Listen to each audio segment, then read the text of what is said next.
We got some news around the black and gold that I wanted to kick off today's show, literally kick off today's show with, because New Orleans is working out the Irish kicker Charlie Smyth later this week. I think that he might be a guy who could possibly challenge Blake Grupe for a roster spot. And let's talk about the Irish kicker. At the NFL Scouting Combine, he actually had a pretty good showing, went 12 for 16 with a long of 50 yards. And on top of that, at his USF Pro Day, 8 for 10 and a long of 60 yards. And then there was a clip that recently surfaced on social media that I tweeted out on my personal account at Girouard48. Link is in the comment section and description of this video.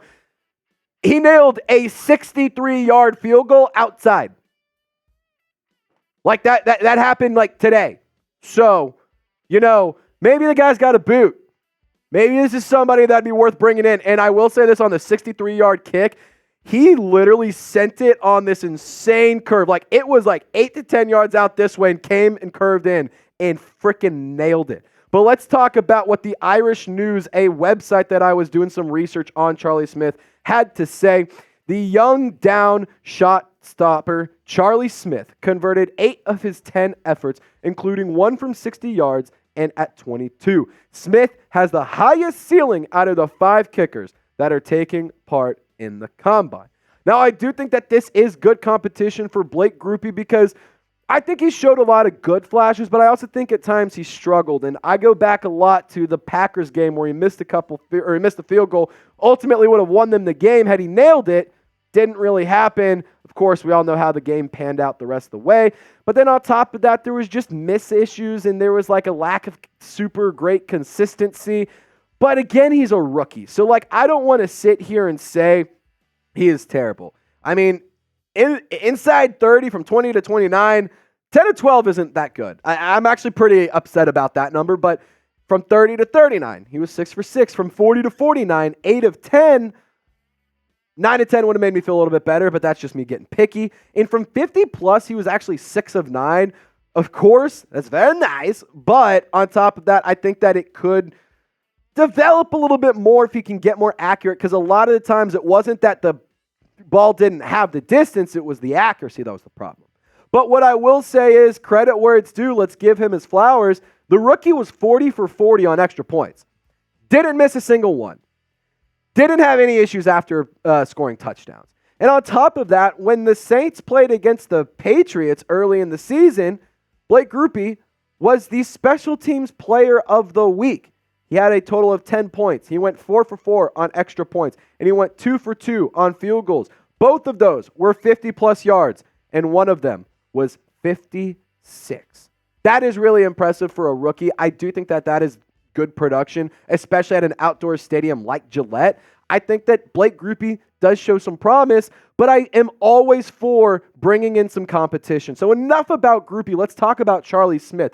He was formerly the goalie for down... I'm going to be honest. The name is slipping me. I'm going to look it up. This is bad radio, but it's just terrible. I'm so sorry. It is the Down GAA is the Gaelic Athletic Association in Ireland. I was not prepared for that.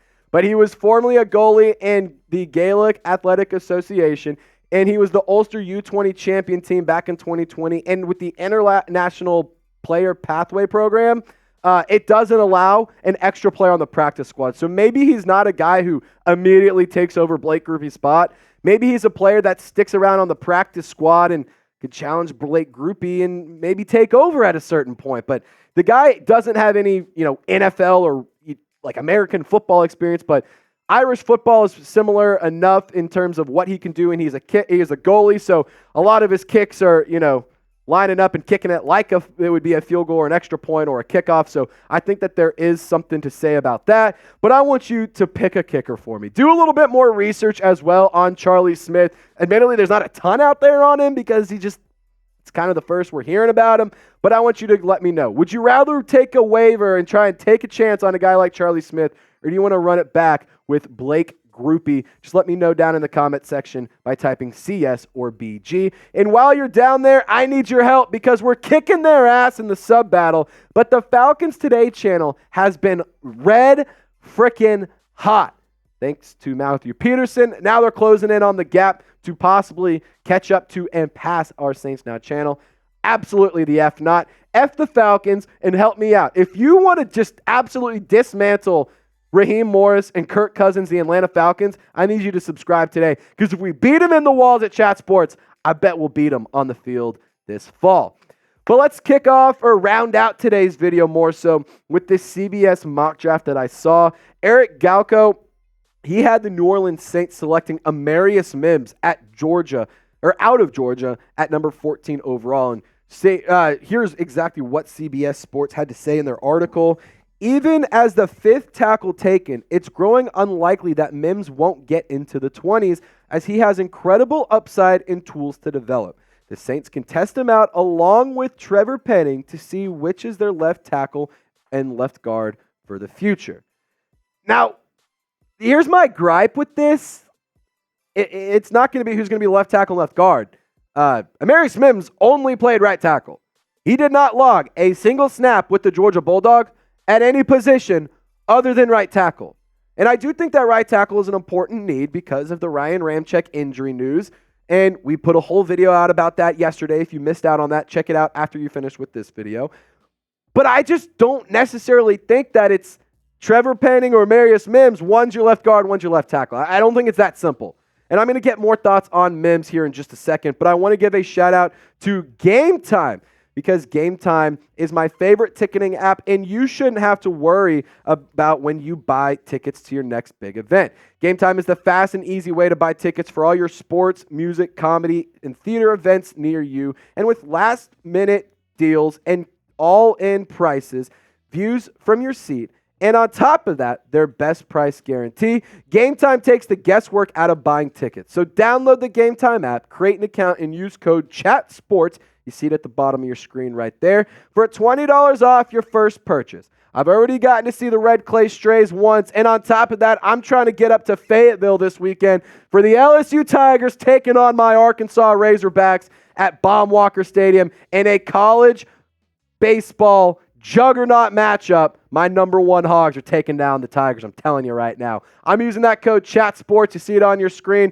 CHATSPORTS. Create an account, redeem that code, you get $20 off. Download the Game Time app today. Last minute tickets, lowest price, guaranteed. Terms do apply. Now, in terms of the production for Amarius Mims, it wasn't bad. It was actually really freaking good. The overall PFF grade is pretty damn stellar. And he allowed 0 sacks, 0 hits, a big old goose egg in terms of penalties, and only 1 QB hurry in 2023 on just 297 snaps. So a little bit of a limited sample size, but nonetheless, still really good production for Mims. Now, let's take a deep dive at his analytics. The run blocking grade is at a 68.4. I want that to be a little bit higher, but I love this pass blocking grade at above 81.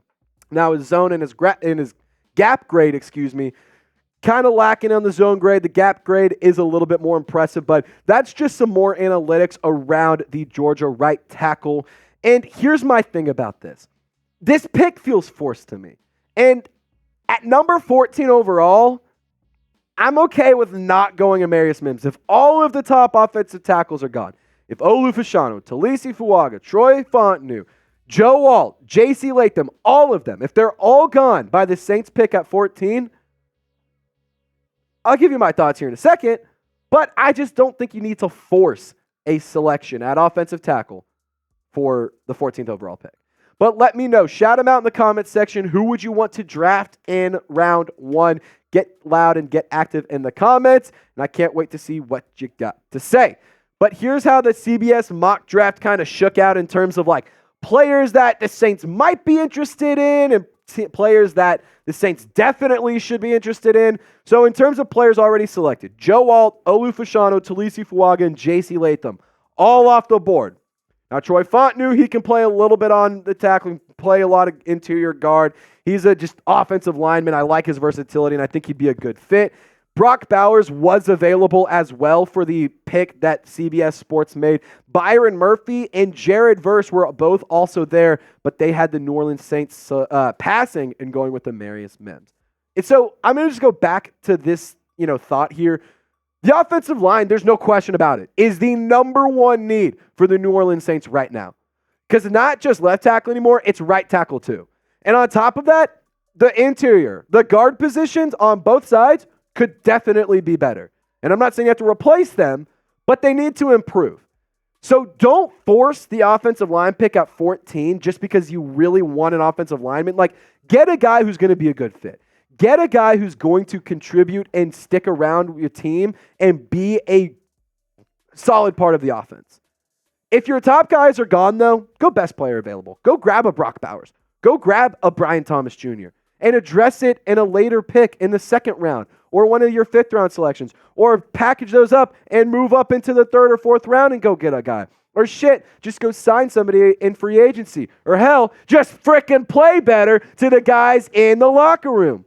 There's my TED Talk. Thank you for joining us. So if you want us to go live for the 2024 NFL Draft, I'm trying to convince the bosses to let us have some airtime and some studio space, but I need your help. Hit the thumbs up icon. If we can get up to 500 likes on today's video, I got a really good argument and a really good case for my bosses. So help me out, like today's video, and as always, Saints fans, y'all stay golden. We'll see you next time.